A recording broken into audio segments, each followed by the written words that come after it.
नमस्कार, मैं शालिनी और आप देख रहे हैं रेवानी हलचल। आइए नजर डालते हैं आज की बड़ी खबरों पर।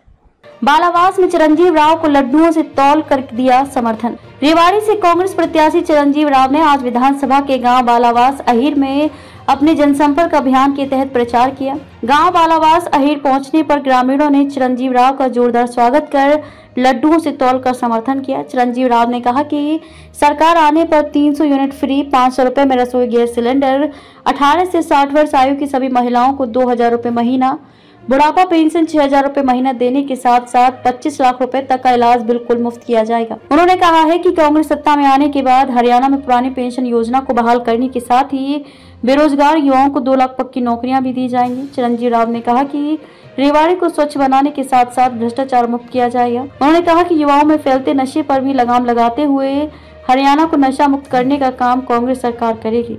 उन्होंने ग्रामीणों से 5 अक्टूबर को कांग्रेस के पक्ष में मतदान करने की अपील की। देखिए, लगातार कांग्रेस पार्टी प्रचार कर रही है पूरे प्रदेश के अंदर। मैं लगातार रेवाड़ी में प्रचार कर रहा हूं और जिस तरह का लोगों का जन समर्थन, प्यार, आशीर्वाद मिल रहा है, कांग्रेस पार्टी एक तरफा इस चुनाव को जीतेगी। आज हमारे राजभर जी भी रेवाड़ी प्रचार करने के लिए आ रहे हैं। पिछले दिनों में भूपेंद्र हुड्डा जी आए थे, सचिन पायलट जी आए थे, तेज प्रताप यादव जी आए थे। आज के समय के अंदर यहाँ कोई भी प्रचार करने के लिए आते, लोगों ने मन बना लिया कि एक बार फिर कांग्रेस पार्टी को यहाँ विधायक तो बनाएंगे और हरियाणा के अंदर हमारी सरकार बनेगी। आपने इस वक्त कहा था एमपीसीएम को लेकर के अब तो लोग भी कहने लगे। देखिए, आप लोगों ने भी देखा होगा पिछले दिनों के अंदर जो भी नेता यहाँ पर आए, चाहे सचिन पायलट जी आए, भूपेंद्र हुड्डा जी आए, उन्होंने क्या कहा? उन्होंने ये कहा चिरंजीव राव को बड़ी जिम्मेदारी मिलेगी। उसका सीधा अर्थ आप समझ सकते हैं कि क्या है उसके अंदर। आने वाले समय में इस इलाके को नेतृत्व मिलेगा, इस इलाके के अंदर काम होंगे, इस इलाके के अंदर विकास होंगे। विधानसभा में लगातार तो आप मुझे उठाते रहे, लेकिन हवा तो वही तो वही है।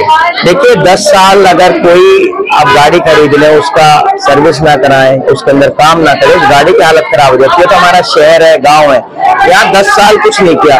बीजेपी वालों को अपना बताना चाहिए घोषणा पत्र में कि उन्होंने पिछले 10 साल में क्या किया जब सत्ता में थे, रेवाड़ी की क्या हालात बदले। जब आप इस बात को स्वीकार कर रहे हैं कि रेवाड़ी के हालात ऐसे ही हैं, फिर तो जनता को बदलाव करना ही चाहिए और ये हम बदलाव करने की बात कर रहे हैं। नगर परिषद लगातार सुर्खियों में रहती है। ये देखिए, फैमिली आईडी, प्रॉपर्टी आईडी की वजह से लोग परेशान हैं। आज आप एनडीसी के नाम पे लोग परेशान है। नगर परिषद में जितना भ्रष्टाचार हुआ है, यहाँ के जो प्रशासन है, चेयरमैन है, इनकी इतनी मिलीभगत रही है जिसकी वजह से इस इलाके को नुकसान हुआ है।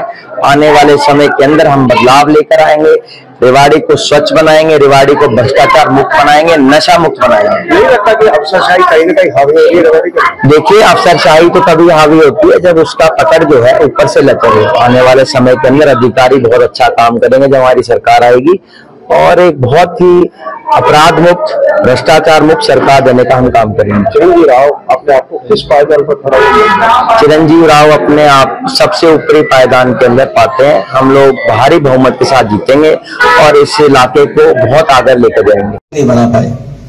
रेवाड़ी का बस स्टैंड वहीं का वहीं है, धावड़ा का बस स्टैंड वहीं का वहीं है। एक काम तो बता दे जो यहाँ के लिए किया हो। बालावास अहीर के अंदर एक काम किया हो। खड़गवास कुछ दिन पहले कह रहे थे कि कप्तान साहब ने विकास नहीं किया। जहां वो भाषण दे रहे थे उसके बिल्कुल पीछे कप्तान साहब का पत्थर लगा हुआ था। उनके किसी मेरे जैसे आदमी ने कहा, विधायक जी थोड़ी साइड में हो जाओ, कप्तान साहब का पत्थर लगा हुआ है। आप कहीं चले जाओगे गांव में, जो चौपाल बनेंगी आपको वो कप्तान साहब के समय की बनाई हुई मिलेंगी। आपको कोई गली चले जाओगे, वहां कप्तान साहब के पत्थर मिलेंगे। नहर पे चले जाओगे, वहां कप्तान साहब के पत्थर मिलेंगे। कप्तान साहब का काम तो पूरा रेवाड़ी शहर बोलता है जो उन्होंने कराया है। इन्होंने क्या करवाया 10 साल में, ये इस बात का जवाब दें। आज इनके पास कोई जवाब नहीं है। आप बताओ, पिछली बार भी बाहर से एक प्रत्याशी बीजेपी ने दे दिया नहीं दिया? बाहर से था ना। अब की बार फिर जिसको कोसली की जनता ने नकार दिया उसको रेवाड़ी भेज दिया। अब एक बात बताओ, उनको अगर मैं कहूं कि मेरे को बालावास अहीर ले चलो तो मुझे वो बालावास जमापुर छोड़ाएंगे। उन्हें मैं कहूं मुझे बुढ़ाना ले चलो तो मुझे बुढ़ानी छोड़ाएंगे। मैं उनको कहूंगा मुझे नई आबादी ले चलो, नई बस्ती छोड़ाएंगे। उन्होंने अभी पिछले दिनों में 7 सरपंचों को ज्वाइन करवाया। 7 सरपंचों को ज्वाइन करवाया, जिसमें से 2 जो सरपंच थे, एक था ढालियावास का और एक था छुरियावास का। अब ये दोनों गांव हमारी विधानसभा में नहीं आते। अब पता नहीं उनको किसने बताया, वो बाहर के जो सरपंच है उनको ज्वाइन कराने लग रहे हैं। तो हम किसको वोट देंगे? अपने को देंगे या पराये को देंगे? आप बताओ मुझे। अपने को देंगे ना।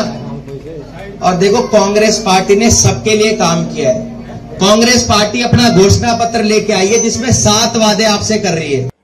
खबरों में अब तक के लिए बस इतना ही। फिर होगी आपसे मुलाकात ऐसी ही एक और खबर के साथ। तब तक के लिए नमस्कार और देखते रहिए रिवानी हलचल। ऐसे ही लेटेस्ट अपडेट पाने के लिए हमारे चैनल को सब्सक्राइब करें और तुरंत नोटिफिकेशन पाने के लिए बेल आइकन प्रेस करना ना भूलें। यदि आप हमें फेसबुक या इंस्टाग्राम के माध्यम से देख रहे हैं तो हमारे पेज को फॉलो जरूर करें। धन्यवाद।